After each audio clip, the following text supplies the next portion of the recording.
Fala pessoal, bem-vindos a mais um vídeo aqui do Além da Matrix. E hoje a gente preparou um verdadeiro dossiê sobre Sean Diddy Combs. Se prepara porque a gente deixou aqui praticamente um documentário pra você ver tudo aí o que aconteceu, que gira em torno aí de Sean Diddy Combs, ou só Diddy, como você queira chamá-lo. O ícone da música, né?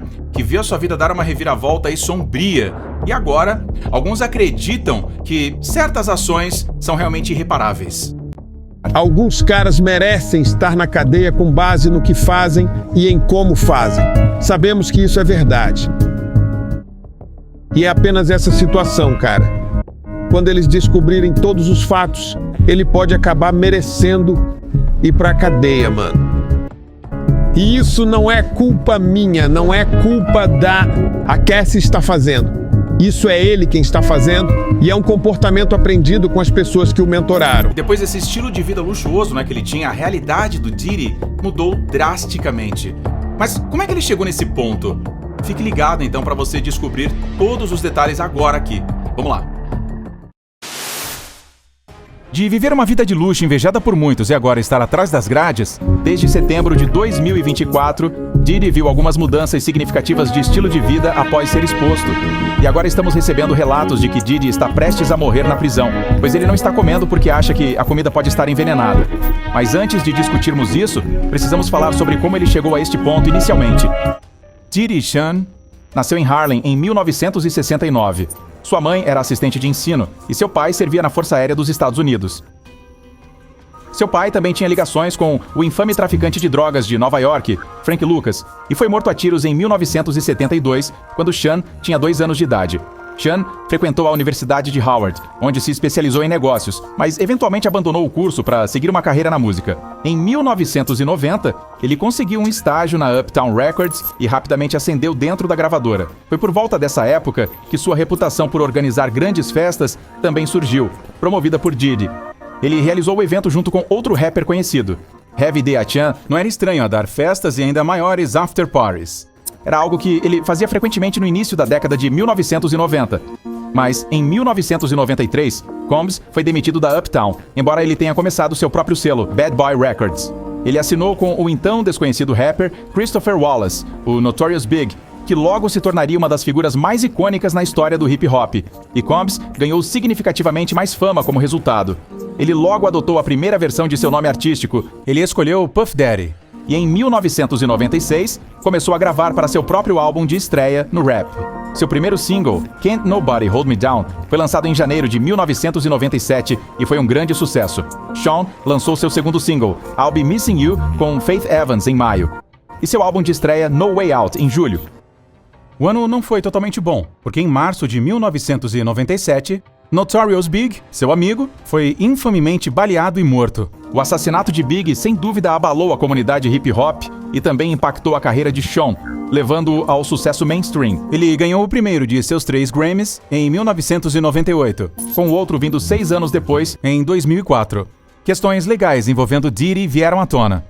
Em 1999, ele foi acusado de agressão contra Steve Stout, um executivo musical que ele atacou com uma garrafa de champanhe. Supostamente foi em resposta a uma cena de crucificação que Diddy não aprovou no videoclipe de uma música em que ele trabalhou com Nas. Na época, como parte de sua punição, ele foi condenado a participar de um curso de controle da raiva. Mais tarde, naquele ano, em dezembro de 1999, Combs virou manchete após tiros em um clube. Ele, Jennifer Lopez e o então promissor rapper Belizenho Shine teriam se envolvido em uma discussão com outras pessoas no local quando armas foram disparadas. Shine foi preso e acusado de crimes relacionados a armas, além de tentar subornar seu motorista para assumir a culpa. Ele foi eventualmente considerado inocente, enquanto Shine foi condenado a 10 anos de prisão. De Puff Daddy a P. Diddy, ele entrou com a mudança de nome em 2001, de Puff Daddy para P. Diddy, e ele se tornou mais do que apenas um magnata da música. Sua marca de moda, Sean John, conquistou uma série de prêmios no início dos anos 2000, apesar de várias controvérsias, incluindo relatos de condições de trabalho injustas e ilegais para os funcionários, bem como a descoberta de que algumas roupas, Sean John, eram feitas com peles de animais de verdade. Ele também começou a atuar, incluindo papéis em Monsters Ball em 2001, Get Him to the Greek em 2010 e Girls Trip em 2017. Do ano de 2007 até então o ano de 2023, Combs também foi o rosto da marca francesa de vodka Ciroc. e em 2013 ele cofundou a rede de TV Revolt.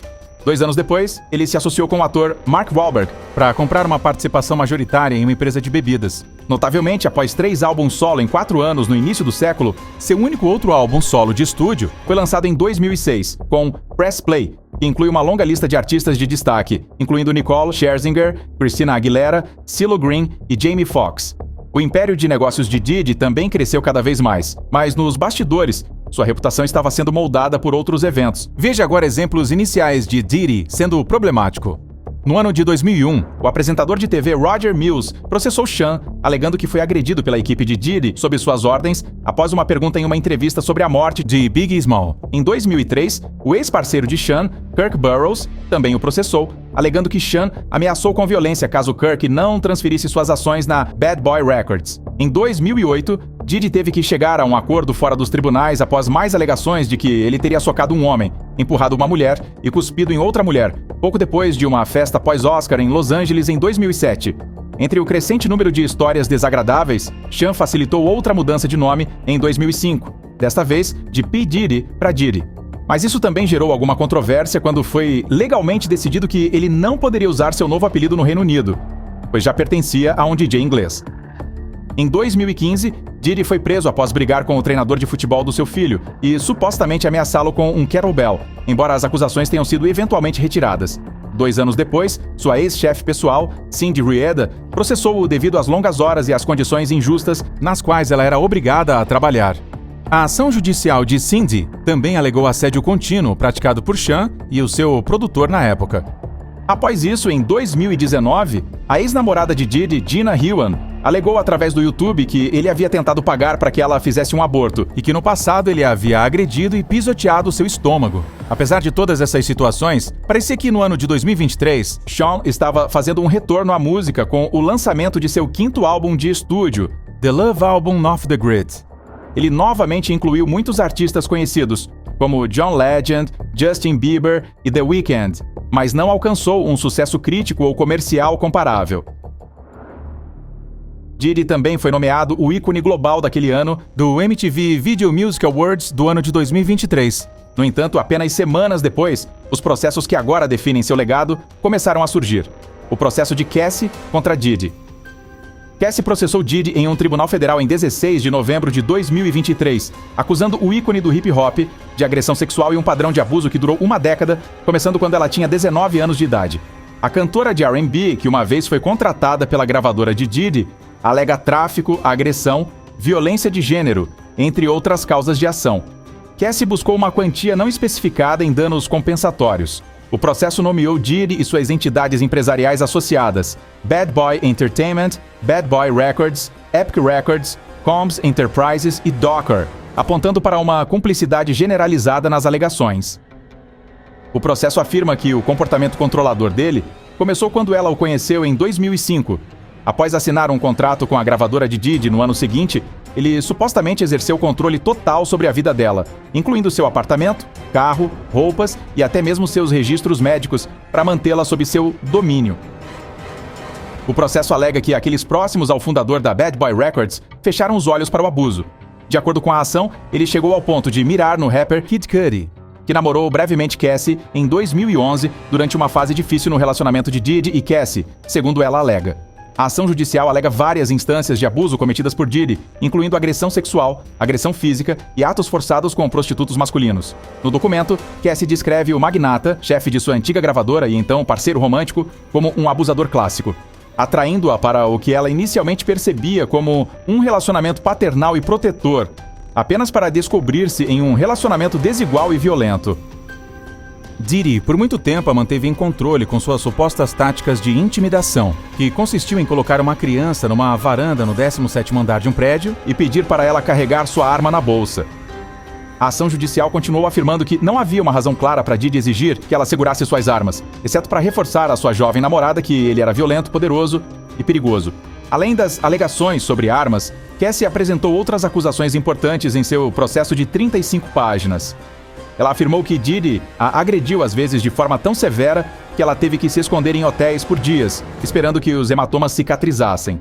Cassie também disse que em 2011, por volta da época em que ela tinha contato com o Kid Cudi, Diddy disse a ela que iria explodir o carro de Kid Cudi e que queria que os amigos dele estivessem em casa com ele quando isso ocorresse. Naquela época, o carro de Kid Cudi pegou fogo e explodiu em frente à sua casa.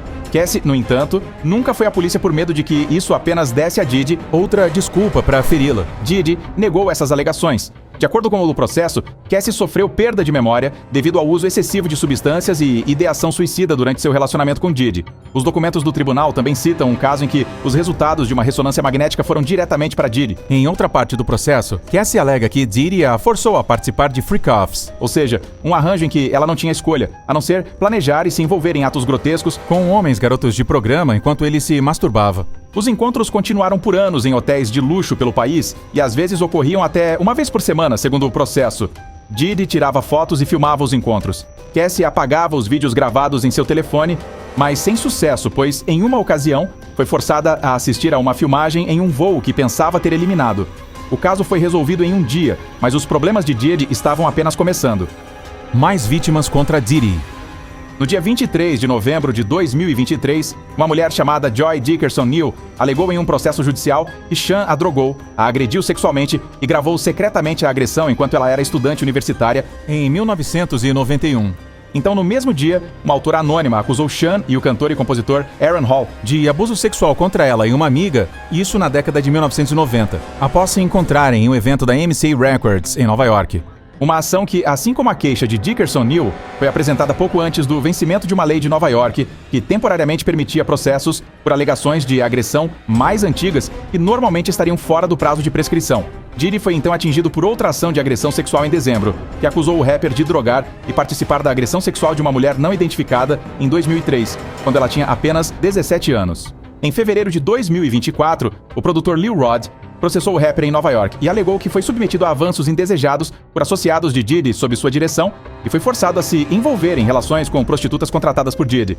Em um conjunto de alegações amplamente divulgadas, Jones afirma na ação judicial que Sean regularmente organizava festas de tráfico sexual com mulheres menores de idade e drogas ilegais. Além disso, sugere que executivos de gravadoras que ignoravam a situação se beneficiavam financeiramente do acesso a celebridades e dignitários.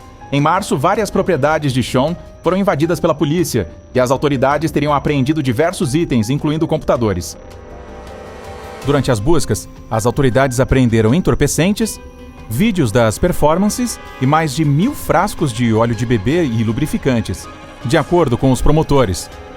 Eles disseram que os agentes também apreenderam armas de fogo e munições, incluindo 3 rifles AR-15, com números de série adulterados, e isso tudo no closet de seu quarto em Miami.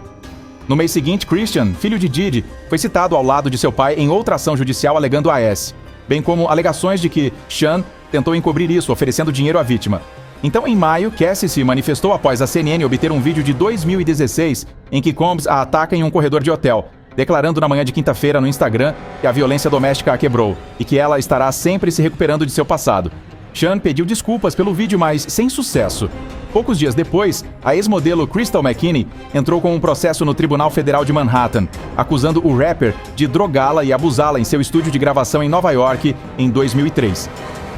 2 dias depois disso, a demandante April Lampros acusou Diddy em um processo movido em Nova York na quinta-feira, de agressão sexual em 4 encontros sexuais aterrorizantes entre 1995 e o ano de 2001. Incluindo 3 incidentes de agressão sexual e um caso em que Sean a forçou a tomar êxtase. Um olhar mais atento às festas de Diddy, numerosas celebridades, já comentaram como as festas de Diddy são selvagens. E 2 dessas pessoas são Andre 3000 e Jamie Foxx. Começando com Jamie, recentemente uma de suas entrevistas mais antigas viralizou, na qual ele falou sobre a vez em que foi convidado para uma festa de Diddy. E ao chegar, ele viu um monte de pessoas nuas fazendo todo tipo de coisas. Era uma festa completa, incluindo tudo o que você pode imaginar, como inúmeras drogas. Agora sobre Andre. Durante uma entrevista explosiva com a GQ, ele insinuou que Diddy e outras pessoas na indústria usam sua fama como desculpa para fazer coisas sinistras, quando disse que o problema de ser bem-sucedido é que você pode fazer o que quiser, multiplicado por 10, e ninguém pode te parar. Na época em que essa entrevista foi divulgada, circulavam rumores de que ele havia visto algumas coisas quando participava das festas do Diddy, e algumas dessas coisas o fizeram perceber que a indústria simplesmente não era para ele. Ele sabia que não podia se entregar a essas coisas, então ele discretamente saiu e nunca mais olhou para trás. Uma pessoa reagiu a essa entrevista e disse que ainda precisava saber o que Andrew viu quando entrou na sala naquela festa em Hollywood, que o fez deixar a indústria. Outra pessoa comentou que talvez o motivo tenha sido T.D. Jakes sendo passivo. Andrew 3000 deixou a indústria musical. Naquela noite, ele foi à festa privada. Além de Jamie e Andrew, até mesmo Cat Williams tem sido muito vocal sobre como as festas de Diddy são problemáticas. E a primeira vez que ele falou sobre elas foi em um especial de comédia que ele fez no ano de 2004, no qual revelou que foi coagido a ir a uma festa freak-off, mas assim que chegou lá ficou enojado e saiu imediatamente. Curiosamente, Andrew estava na plateia quando Kate disse isso, e você poderia ver Kate olhando na direção de Andrew enquanto ele falava. Andrew também pode ser visto rindo de tudo, mas as pessoas acreditam que ele e Cat provavelmente conversaram sobre isso em particular antes do show, e Cat decidiu usar isso no especial para chamar a atenção das pessoas para o que estava acontecendo. Então, mais recentemente, no início de 2024, Cat se sentou com Shannon Sharpe e revelou algumas verdades sobre como Diddy tentou recrutá-lo. Aparentemente, o magnata da música fez ao comediante uma oferta generosa de $50 milhões, exceto que havia apenas um problema. Cat tinha que se curvar para Diddy como parte do contrato. Descobriu-se que era um dos rituais de emasculação de Diddy, uma maneira para os novos recrutas provarem sua lealdade a ele. Infelizmente para ele, Cat não estava interessado, então ele recusou a oferta 4 vezes e disse a outros para fazerem o mesmo. Cat poderia ter aceitado a oferta, mas simplesmente não se deixou levar pelo dinheiro que vinha com uma cláusula dessas. O comediante está mais focado em valorizar o que tem, em vez de deixar a ganância tomar conta dele. Na entrevista, ele fez os seguintes comentários, que desde então se tornaram virais. Eu tenho que proteger minha integridade e aquele orifício virgem sobre o qual eu estava te falando, porque P. Diddy quer festa e você tem que dizer não para ele. Você tem que dizer não. Eu consegui. Eu tenho as provas de tudo o que estou dizendo. Cat disse isso referindo-se a um comentário anterior de que ele estava determinado a chegar tão longe em Hollywood e ainda ter um ânus virgem e nunca ter feito sexo oral em um pênis. Prisão de Diddy. Após meses de rumores e processos judiciais, Sean foi finalmente preso no dia 16 de setembro e acusado do que o Departamento de Justiça chamou de um certo esquema que durou durante anos para abusar e explorar mulheres, supostamente usando seu império empresarial para cometer os crimes. Ele foi preso por agentes federais em um hotel em Nova York sob uma acusação de conspiração de extorsão, tráfico e transporte para fins de prostituição, informou a Procuradoria dos Estados Unidos em Manhattan. No dia seguinte, Damian Williams, o procurador do ZOIN para o Distrito Sul de Nova York, em uma coletiva de imprensa, afirmou que pelo menos desde 2008, Combs abusou, ameaçou e coagiu vítimas para satisfazer seus desejos, proteger sua reputação e ocultar sua conduta. Diddy é acusado de conspiração de extorsão e usar seus negócios para cometer crimes, incluindo tráfico, trabalho forçado, sequestro, incêndio criminoso, suborno e obstrução da justiça. Uma condenação em todas as acusações exigiria pelo menos 15 anos de prisão, com a possibilidade de pena de prisão perpétua. Parte das alegações é que Diddy forçou vítimas a participarem do que ele chamava de freak-offs, com garotos de programa. A ação civil movida por Cassie também alegava freak-offs, como a gente mencionou anteriormente. Diddy e seus associados usaram seu poder e prestígio para intimidar e atrair mulheres para sua órbita, muitas vezes sob o pretexto de um relacionamento romântico, de acordo com a acusação. Alega-se que o magnata da música usou seus negócios e vasta gama de funcionários para conseguir o que queria. Diz que esses indivíduos incluem vários membros da equipe, como seguranças e até auxiliares domésticos. Supervisores de alto escalão e assistentes pessoais também são acusados de terem ajudado a facilitar os crimes chocantes. Ele não agiu sozinho, então havia facilitadores desde seus funcionários, colegas de trabalho, assistentes, até outras pessoas na aplicação da lei que o ajudaram e o incentivaram a realizar esses crimes. Isso foi aparentemente feito através de direções sobre pagamentos financeiros às vítimas, promessas de avançar ou suprimir as suas oportunidades de carreira e aquisição de substâncias controladas. Muitos teriam testemunhado a violência alegada, mas não fizeram nada para intervir. Em vez disso, ocultaram os atos e ajudaram Diddy a encobri-los. O advogado de Diddy, Mark Agnifilo, afirmou que eles vão contestar as acusações e que ele é inocente. Sem fiança para Diddy. Após sua prisão, ele declarou-se inocente das acusações e teve o pedido de fiança negado 2 vezes. Sua equipe legal também ofereceu um pacote de fiança considerável, dizendo que Diddy colocaria $50 milhões para sua liberação. Isso teria sido coassinado por Diddy, sua irmã, sua mãe, seus 3 filhos adultos e as mães de 2 de seus filhos. A defesa também sugeriu que Diddy teria grandes restrições de viagem, um monitor de GPS e até limitações nas visitas femininas. No entanto, a promotora Emily Johnson argumentou contra a concessão de fiança, citando o histórico de Sean de intimidar acusadores e testemunhas. Emily destacou mensagens de texto de mulheres envolvidas nos freak-offs, que alegaram que Sean ameaçou divulgar vídeos explícitos delas se falassem.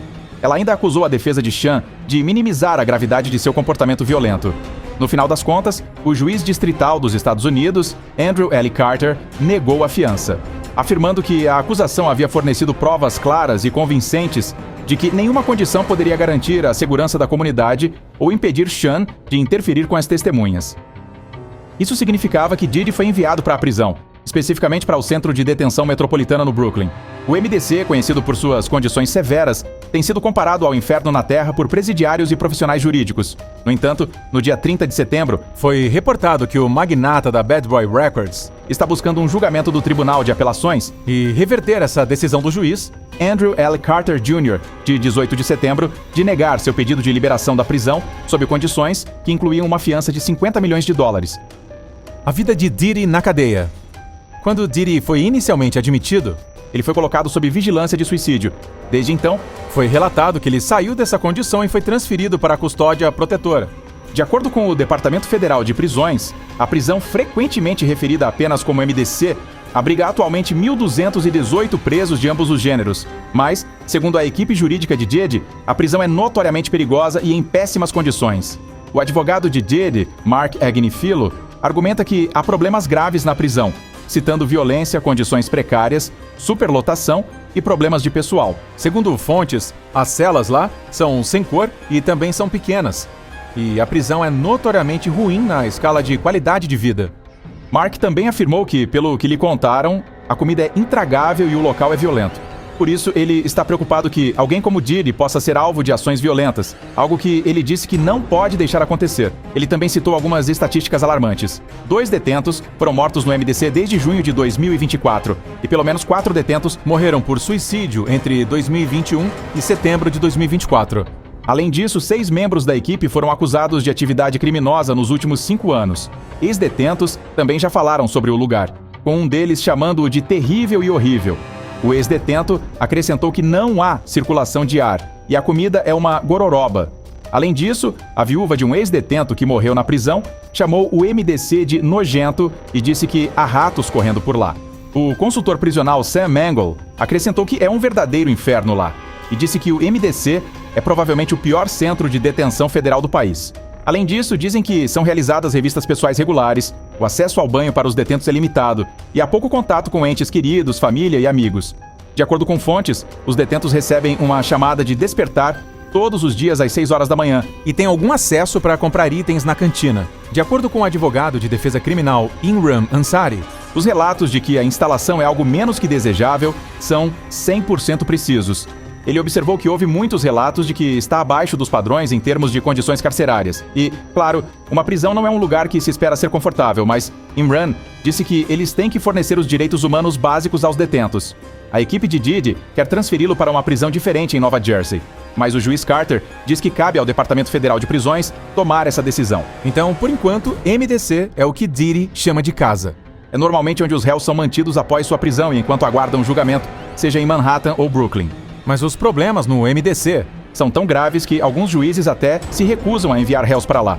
Dito isso, mesmo com suas condições pouco desejáveis, o MDC não é estranho a prisioneiros de alto perfil, tendo abrigado anteriormente R. Kelly, Ghislaine Maxwell e Sam Bankman-Fried, que está lá agora. E, por acaso, Bankman-Fried e Diddy estão sendo alojados na mesma parte do MDC, uma unidade para presos que requer proteção especial. É para pessoas como Diddy ou Bankman-Fried, que são nomes de alto perfil. Mas também cuida de presos que possam precisar de proteção, enquanto eles auxiliam em investigações em andamento em casos abertos. Desde a mudança de Diddy para essa área do MDC, há relatos de que ele conversou brevemente com seus filhos por telefone. Diddy tem 7 filhos, com idades variando de 33 anos a 23 meses. De acordo com relatos, Diddy está preocupado com como seus filhos estão lidando com sua prisão e detenção, e eles estariam supostamente em crise após terem conhecido Diddy apenas como um pai amoroso e dedicado. Enquanto isso, há outros relatos de que Didi parou de comer. Isso pode ser porque ele não está gostando da comida, mas também pode ser porque ele está paranoico, achando que alguém pode querer envenená-lo, colocando veneno em sua comida.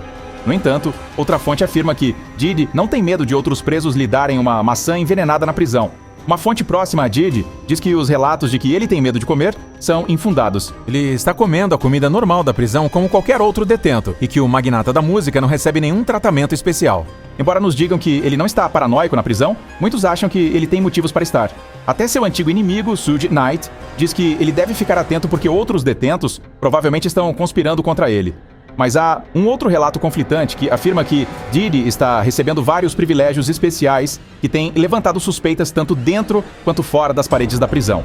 Um dos privilégios mais notáveis é o acesso dele a banhos mais frequentes. Enquanto a maioria dos detentos está limitada a poucos banhos por semana, Sean, ao que parece, usufrui de banhos diários, um luxo que melhora significativamente seu conforto e higiene. Além disso, a qualidade da comida que ele recebe é dita como superior à alimentação padrão na prisão, oferecendo a ele uma dieta mais palatável e nutritiva.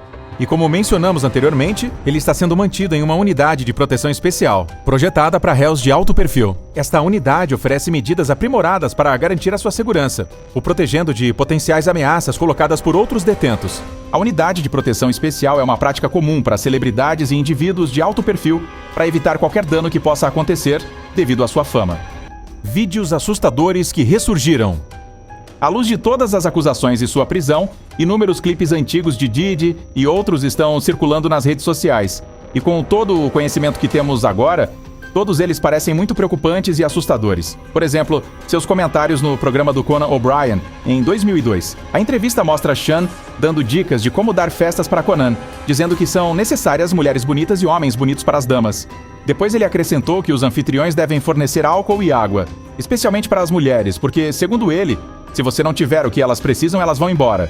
Ele então disse que também é necessário ter trancas nas portas.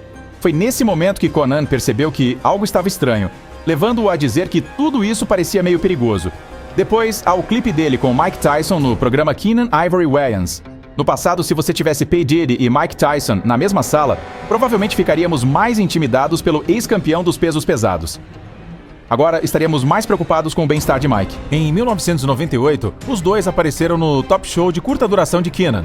Embora grande parte da entrevista pareça casual, uma situação de estranheza que você pode perder se piscar ocorre quando a mão de Diddy chega perto demais de Tyson. Usando um sorriso largo e sem graça, ele remove a mão de Diddy antes de se afastar. Talvez estejamos interpretando demais esse gesto, mas dizer que Diddy foi acusado de invadir o espaço pessoal seria um eufemismo. Assistir isso nos deixa quase tão desconfortáveis quanto Tyson. Em outra entrevista antiga, Diddy antecipou sua situação legal atual. Diddy afirmou que não conseguia uma permissão para suas festas, embora isso não o impedisse de realizá-las. Ele suspeitava que, eventualmente, as autoridades o prenderiam por tentar se divertir. E foi exatamente isso que aconteceu 25 anos depois. Então, em 2011, Graham Norton perguntou sobre um boato de que Diddy queria que o príncipe William e Harry comparecessem a uma de suas festas. Diddy assegurou a Norton que eles não estavam mais na lista. Isso aparentemente era porque William estava prestes a se casar com Kate Middleton. Mas a escolha desajeitada de palavras de Diddy tornou este clipe estranho em retrospectiva. Diddy afirmou que queria festejar com os príncipes quando eles eram jovens e estavam crescendo. Como os príncipes tinham certa reputação de se meterem em confusões, Diddy achou que eles gostariam de sair juntos. Além disso, é impossível olhar qualquer de suas entrevistas com Cassie ao seu lado da mesma maneira agora. Ao longo de seu relacionamento, Diddy e Cassie acompanhavam-se em vários eventos no tapete vermelho. Mesmo quando estavam sozinhos, Diddy e Cassie frequentemente falavam de forma carinhosa um do outro. Superficialmente, os dois pareciam o exemplo de um casal glamouroso. Mas, como sabemos agora, esse não era o caso de forma alguma. Passando para a aparição de Ashton Kutcher no programa Hot Ones em 2019, quando o tópico dessas festas foi mencionado, seus comentários realmente eram preocupantes ao olharmos para eles agora. Enquanto falava sobre as festas, Ashton disse que havia muitas histórias que ele não podia contar, enquanto ria. E enquanto tentava pensar em uma história sobre a qual pudesse falar, uma veio à sua mente, mas ele disse que não poderia contar essa também. Quanto ao Usher, toda a sua relação com Diddy é um grande sinal de alerta. Usher tinha apenas 13 ou 14 anos quando foi enviado para o Puffy Flavor Camp, onde foi introduzido a um estilo de vida de festas que nenhum adolescente deveria ter acesso. Usher descreveu seu tempo no Puffy Flavor Camp como algumas das partes mais loucas de sua infância, dizendo que coisas muito curiosas aconteciam na casa de Diddy. Ele tinha acesso a álcool e substâncias sem supervisão. ele costumava estar na mesma casa onde adultos faziam festas a noite toda. E não havia sequer alguém responsável para garantir que Usher tivesse a orientação adequada para realizar as tarefas básicas. As pessoas também especularam que poderia ter havido algumas coisas horríveis acontecendo entre Diddy e Usher, porque Diddy deixou escapar e admitiu algumas coisas estranhas sobre seu relacionamento com Usher no passado, como este vídeo que está circulando, onde Diddy disse casualmente que ele e Usher costumavam brigar por sucrilhos depois de acordarem na mesma cama. Além disso, quando perguntaram a Usher se ele permitiria que seus filhos frequentassem um acampamento Puff Flavor, ele disse que nunca permitiria isso. Depois, há todos os vídeos de Diddy e Justin que causaram mais preocupação. E claro, Usher foi a razão pela qual os dois se conheceram em primeiro lugar. Em vez de quebrar o ciclo de abuso, ele optou por perpetuá-lo sem motivo. Primeiro, há o vídeo no canal de YouTube do Justin, chamado 48 Horas com Diddy, e embora sempre tenha sido um clipe estranho, ninguém percebeu isso até recentemente. No vídeo, Diddy pode ser visto dizendo que Justin está vivendo o sonho de todo garoto de 15 anos ao passar 48 horas com ele, antes de afirmar que não poderia revelar exatamente o que eles estavam fazendo. Com o contexto, isso soa particularmente assustador. Em um vídeo posterior, Diddy pode ser visto deixando Justin desconfortável ao perguntar ao cantor por que ele não estava saindo tanto com ele ultimamente. Justin ficou gaguejando ao responder e parecia estar genuinamente com medo de Diddy. Outro vídeo estranho com P. Diddy e Justin Bieber também ressurgiu online. Mas esse vídeo é de 2021.